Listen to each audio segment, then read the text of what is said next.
Hello, everybody, and welcome to our webinar about Dockerfile, where we have the pleasure that Bushan is telling us, sharing some of his best practices with us.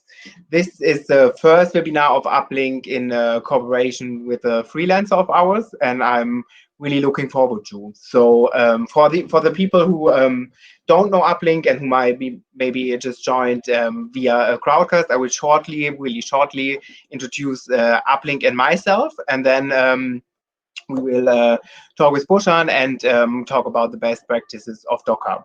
So Uplink, really short, is a network for IT freelancers and was founded by Manuel in 2016, who worked himself as a freelancer for more than 8 years, and he worked for startups and different agencies, bigger clients, like all the range you can basically work for as a freelancer. And then he decided to found Uplink as an alternative for classical IT recruiters.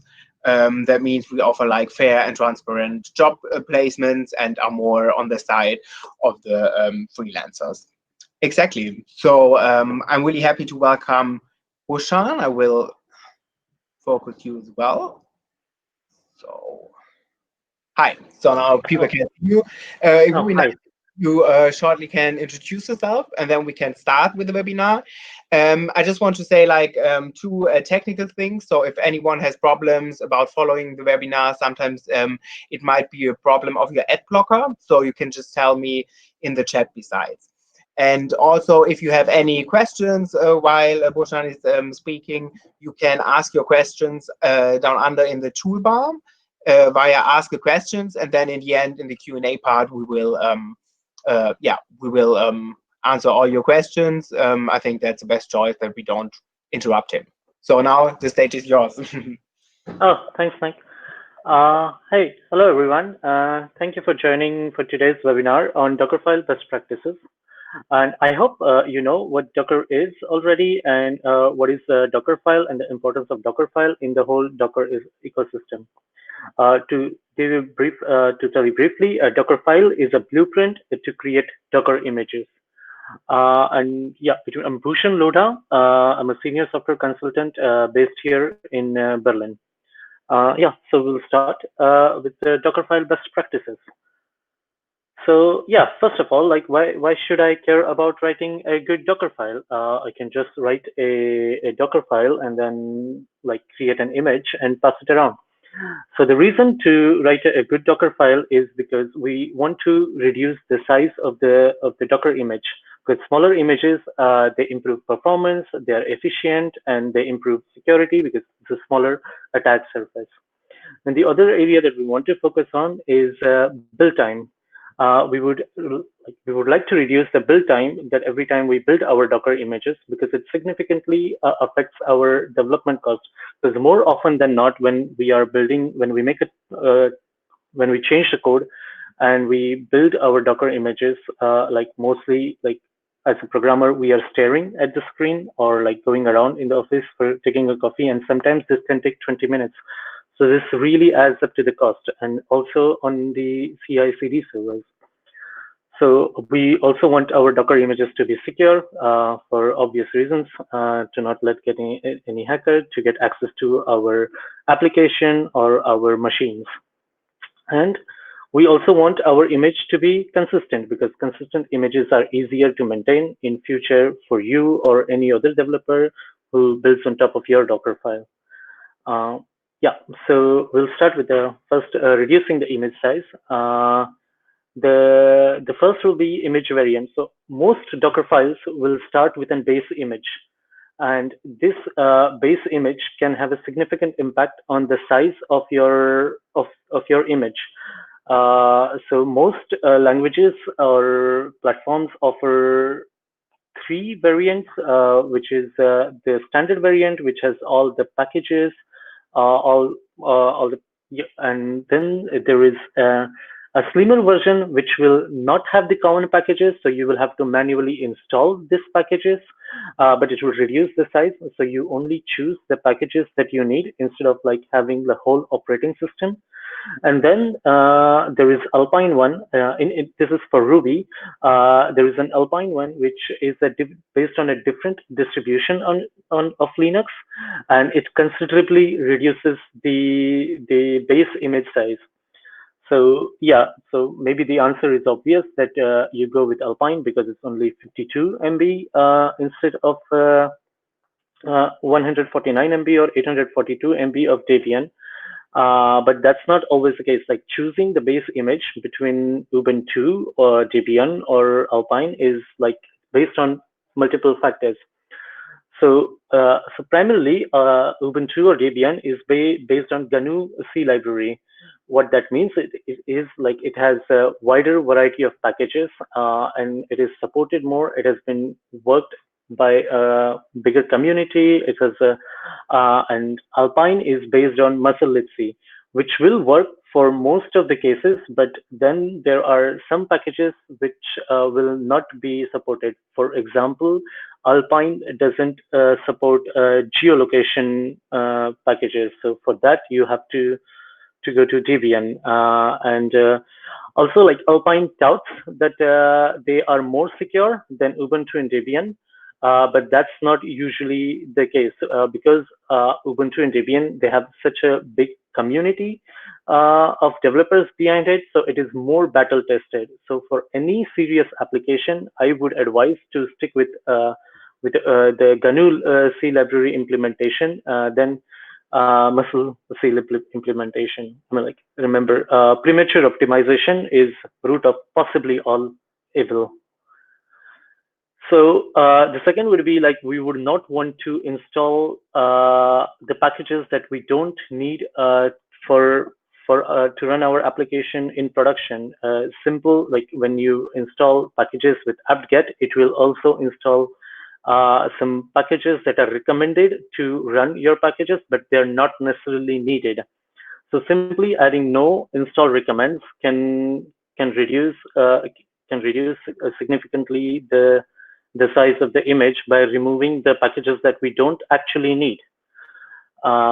Then the other thing we can do is we can remove package manager cache, all the logs, all the docs, not just from package manager, but also your system docs or your system logs that you don't really need this to run your application in production.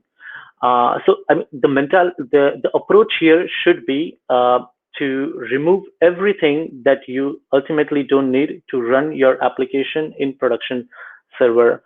So everything like documentation, manual man pages, yeah, and cache. Uh, then you can also remove your unnecessary files from the application. Like you don't really need your unit test files or integration files to run your production application.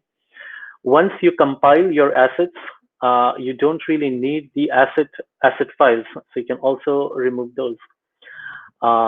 You can remove your documentation. You can also, like when you install dependencies for your application specific dependencies, often they come with their own test files, with their own documentation. So this is something you can also get rid of. There's if your application has a cache, you should get rid of that. And usually your dependency manager will also have cache when you install your dependencies. So you can also get rid of that. This can easily also save around 50 MB of space. The next thing is like we can use multi-stage environment so you can have a stage to build your application, and then you can have another stage to run your application. So in this example, for example, in the first stage, builder stage, we are installing the packages and we are installing the dependencies. And in the second stage, release stage, what we are doing is uh, we are copying the artifacts from the earlier builder stage, uh, which is install dependencies. Yeah, and this can can easily save. This can be a big space saver. In the example that I built, it bring down my image size from 674 MB to 300 MB approximately. Yeah, so there is more to multi-stage builds, but this is a topic like there is so much more to multi-stage. But it can be covered in another webinar or something. But it's out of scope of this webinar. Then to reduce build time. So to reduce build time, what we will try to do is we will try to use build cache. Docker ships with a build caching mechanism, and we will like try to use it as good as possible. So the way build cache works for Docker is like each line in Docker is an instruction, and each instruction is cached. And when the content of an instruction changes, the cache for that instruction and all the subsequent instruction are invalidated. So what you really want to do here is you want to order your instructions from least to most frequently changing content. Like it's more likely that your code, your source code will change than the operating system packages. So yeah, you would want to copy your packages, your source code later, and then wherever possible, try to copy specific files. So in this example, if I copy all my source code, and then if I run my if I install my dependencies, and if I change anything in my source code which is not related to dependency, it will still invalidate all the dependency installation step, and then it will install the dependency again, which usually takes a lot of time, at least in Ruby applications. So what you would want to do here is copy specific file, which is like gem file in Ruby for installing dependencies, and like in the later stage in your code, copy the entire source code. Also, what you would want to do is you want to make units of your code that can be cached together. Like for example, here, the run apt-get update, it will create a layer and it will cache that layer, and after that, when you do install, it will create another layer and it will cache that layer. And it might happen that at one point, like your update is outdated, then install, but it will not update it. It will just use the cache. So to avoid these things, you would want to like also when you want to remove the package manager cache, you would want to do it in the same instruction. And yeah, use Buildkit. So Buildkit is a second generation image builder. I think it's available in Docker from Docker version 18. Among many other things, it supports parallel build execution. So it will build your stages concurrently, and it has a much better caching mechanism. It has much better garbage collection mechanism, and there are so many more features to it, which some of these are still experimental, and hopefully they will be tested and available soon. So the way parallel execution, so to enable Buildkit, you have to set the value of Docker Buildkit to 1 when you build the Docker image, or you can change your daemon configuration. You can set it in your daemon configuration as well. So yeah, the way the parallel build execution works is like in this example, we have 3 stages, and in stage 3, we are copying artifacts from stage 1 and copying artifacts from stage 2. Stage 1 and 2 are not dependent on each other. So what Buildkit will do is it will make a dependency bottom-up dependency graph between your stages, and all the nodes that are on the same level will be executed parallelly. So in this with Buildkit, so stage 1 and stage 2 will be executed parallelly, which is concurrency. So, and then after that, the stage 3 will be implemented. And without Buildkit, which is like the old builder, like the current default builder in the Docker, it will be lexically executed, so which means like it will execute step one, stage one, then it will execute stage two, and then it will execute stage three. Now, in this case, we might have a stage four, which probably we don't need it for this build. So with Buildkit, it will not execute stage four, but without Buildkit, it will execute all the stages and then discard the stages that you don't need. This is a huge waste of time and space. So yeah, you can save this with using Buildkit. So how fast are we talking? So the performance benchmarking for Buildkit is like when you build the Docker image from scratch, it's at least 2.5 times faster than without Buildkit, than the traditional version of build. When you repeatedly build the same image without changing any code, because of the caching mechanism of the new build kit, it is 7 times faster than the traditional build that is shipped with the Docker. And when in the event when you change source code and when you build your image again, BuildKit still outperforms traditional builder by 2.5 times. So it's a really cool tool, and you can use BuildKit and Multistage to build different environments for your different for linting, for testing, for running integration test and unit test, and then you're not building the whole image again and only building the stages that you need. For security, you should always avoid running your application as a root user. So a lot of Docker files that I have seen is missing this. Like people are usually not adding user, and the root has like your application is running as a root.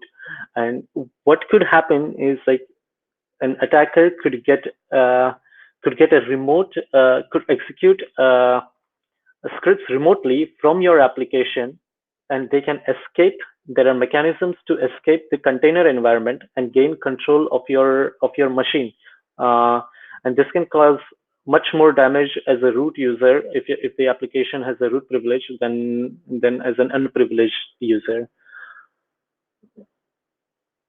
Also, when you are like adding a file to your Docker image, or you're copying files to Docker image, always copy them with the user and not with the root user. So if it is compromised, the damage is limited.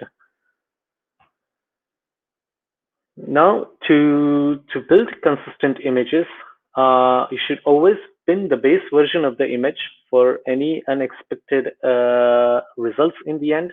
Like, yeah, and always add Docker ignore file, like similar to Git ignore file. You can add Docker ignore file, which will ignore the folders and files that you don't want to commit in your Docker image. And this could like escape, you can escape like writing some sensitive information in your Docker image, final Docker image. Use official images when possible and not just some random images that are maintained by random people. Yeah, like official images usually have a bigger community support, and they are more battle tested, and they're more consistent with their performance. And yeah, the last is like set locale. Always set. Some Linux distribution will not set locale by default, so you will have to set locale. You should. It's often overlooked.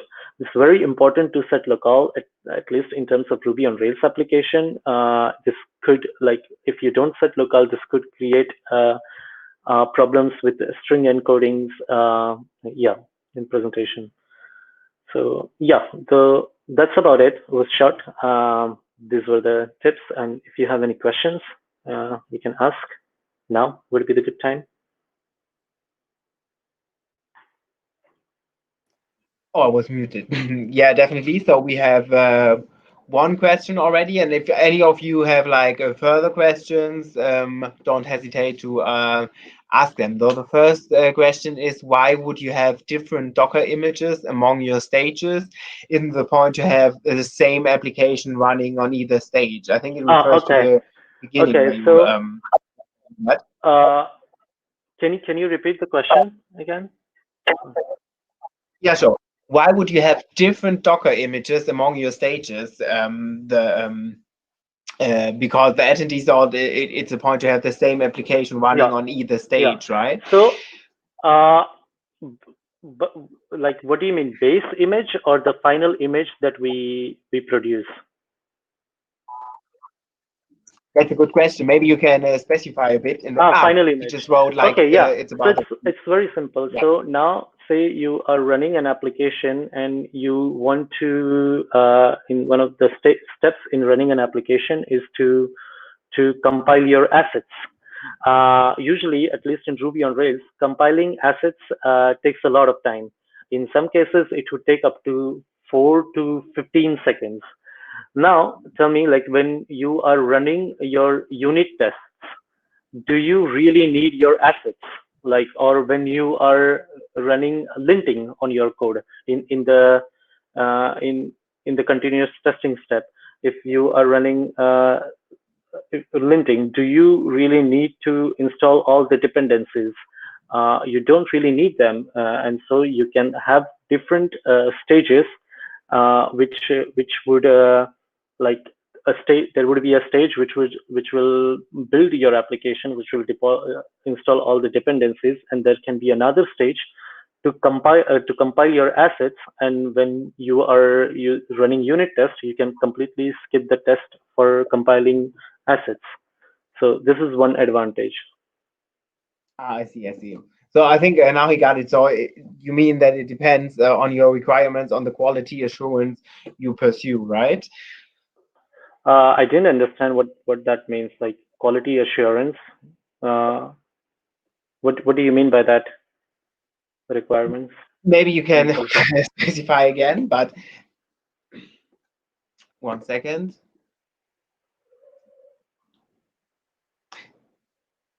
He made the point you made is good for unit tests, Hmm. but bad for E2E acceptance tests. Yeah, which then in that step, you would like. So for me to run acceptance test, I would want to install few more tools on my operating system.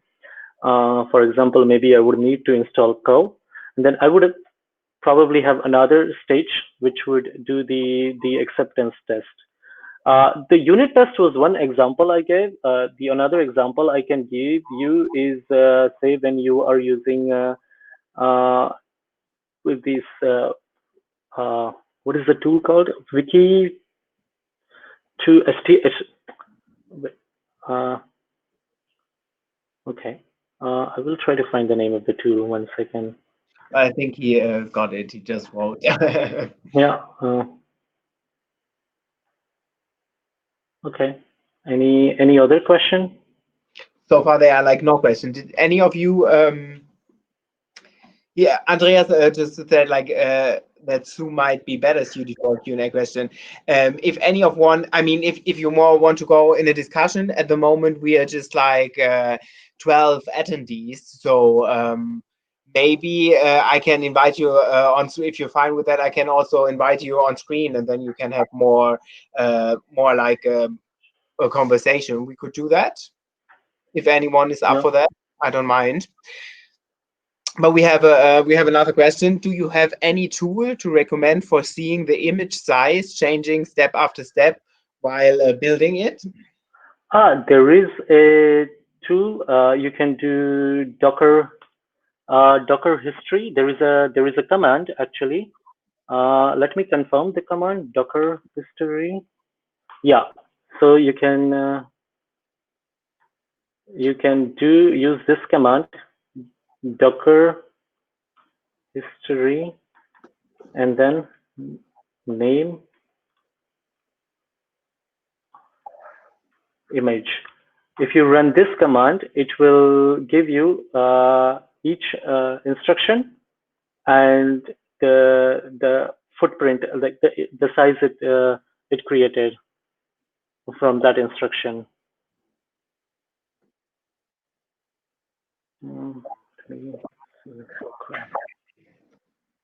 Okay, great. So, for example, I can I put can I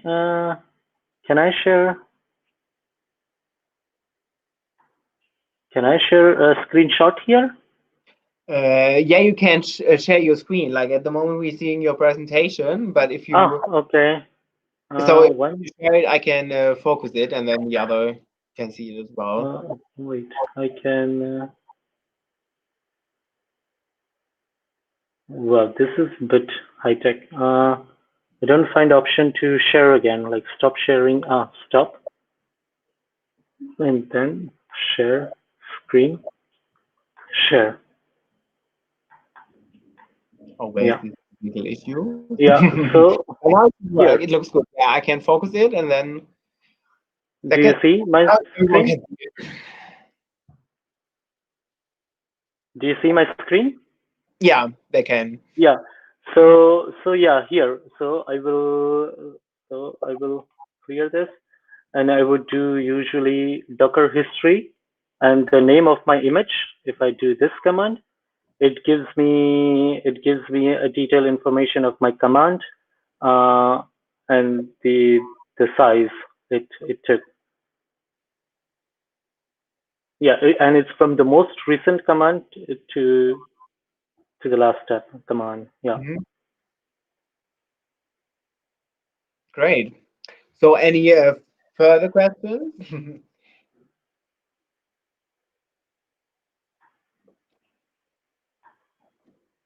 Whoa. Okay, I think we're good for now. I mean, if you also have I think maybe there is one. Let's see. But if you want to go in a discussion with that, you also can use, if you're already an uplink member, one of our um, channels, and we can get a bit deeper. Also, I will can share the presentation with you, and like I think around in 1 hour, I will just share the link in the chat with all of you, and then you can rewatch the webinar at any time anyway, but also can have again a look at the presentation. So thank you very much for your time, and see you all soon. Well, Bye. thanks for joining.